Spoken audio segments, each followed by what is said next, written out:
Good morning, everyone. Well, today we start the last lecture that is in the program, and this lecture is about the sociolinguistic rules of address, which means that when we are talking in a speech community, there are limits that we have to respect, that we have to take into account, and among these we have three rules that we are going to talk about today. Rules that have been proposed by Susan Irwin Tripp in the 1970s, 80s. These are alternation rules, sequencing rules, and co-occurrence rules.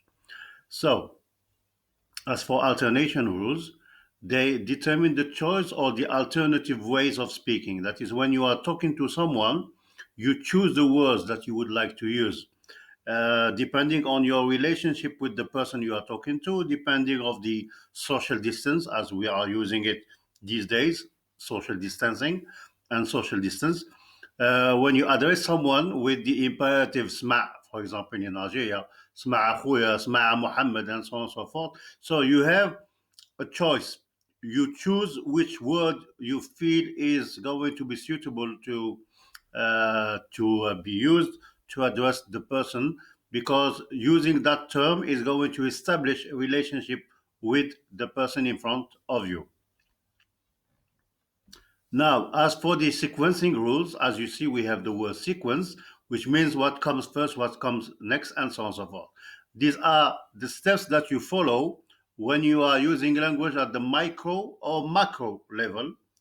For example, when you greet someone with good morning, you expect from him or from her to say morning or good morning again, not saying goodbye. Okay, because if the person says goodbye, this person is violating a sequencing rule, but is using the first rule that we have seen, which is the alternation rule, because the person would like to say, I don't want to talk to you, I don't want to address you a message or whatever, I don't want to talk to you, and so on and so forth. So sometimes you have also sequencing rules in some established sentences, like in Arabic we have بعد أعوذ بالله من الشيطان الرجيم أما بعد. So you see that we start like this. This is the sequence. We start like this, then we move to the topic we would like to talk about. And finally, we have the co-occurrence rules. Co-occurrence rules means how do we order the speech acts that we are using. One comes first, the other comes later, and so on and so forth.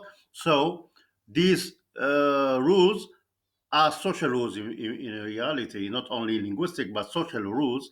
And if we violate them or if we change them, we are making a violation. So these co-occurrence rules create communication through people, through formality or informality between people. They can also be done through the use of two different languages. So here we have to talk about the various ways of addressing people. We can address them in an informal style, moving to a formal style, or from formal to informal, or we code switch if we would like to. And this shows that when we are talking, as you see in the conclusion, we are never free to speak. We don't speak the way we would like, but we speak following what society has told us and has taught us, has taught us. That is, there are limits that we have to respect.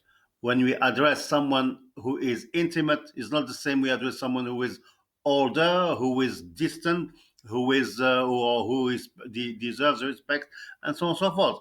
So freedom of speech does not exist.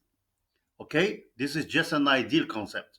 You know it, I know it, everybody knows that freedom of speech is just a concept. We are not free to say whatever we want, and we are not free to do with language whatever we want. So that's it. Normally, this is the last lecture. And if you have any questions, you are most welcome to ask me about anything you want at buhania.bashir at univ/adrar.dz.